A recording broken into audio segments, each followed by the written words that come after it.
Hello, नमस्ते, प्रणाम। मैं वैजंती अपने यूट्यूब चैनल पे आप सभी को स्वागत करती हूँ। आज मैं बहुत ही प्यारा एक खिलौना गीत लेकर के आई हूँ जो बहुत ही नया है।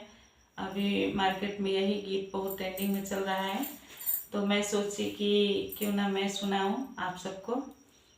तो कैसा लगता है कमेंट में बताइएगा। चलिए सुनते हैं। हमरा बेटा होई त तोहरा के बुलाई बिना न दो। हमरा बेटा होई त तोहरा के बुलाई बिना न दो। हमरा बेटा होई त तोहरा के सौर के लिपाई तोहके कंगना गढ़वाई बिहो। सौर के लिपाई तोहके कंगना गढ़वाई बिहो। सौर के लिपाई तोहके कंगना गढ़वाई बिहो।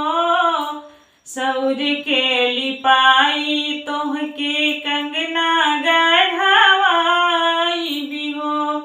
कंगना पिन्हा के नचवाई बिना न दो।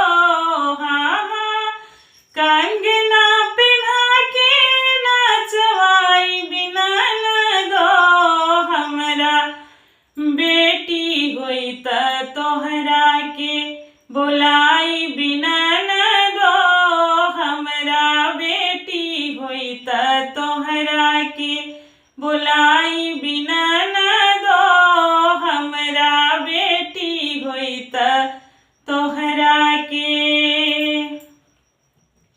काजल के लगाई तोहके पायल गढ़वाई बिहो। काजल के लगाई तोहके पायल गढ़वाई बिहो। काजल के लगाई तोहके पायल गढ़वाई बिहो।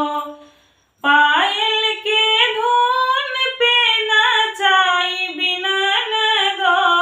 हाँ हाँ, पायल के धुन पर नचाई बिना न दो।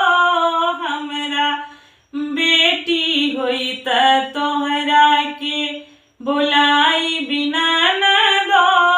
हमरा बेटी होई त तोहरा के बुलाई बिना न दो। हमरा बेटी होई त तोहरा के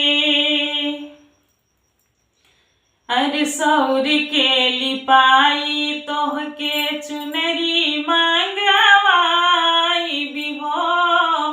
सौर के लिपाई तोहके चुनरी मंगवाई बिहो। सौर के लिपाई तोहके चुनरी मंगवाई बिहो। चुनरी पिन्हा के नचवाई बिना न दो। हाँ हाँ, चुनरी पिन्हा के नचवाई बिना न दो। हमरा बेटा होई त तोहरा के बुलाई बिना न दो। हमरा बेटा होई त तोहरा के बुलाई बिना न दो। हमरा बेटा होई त तोहरा के बुलाई बिना न दो।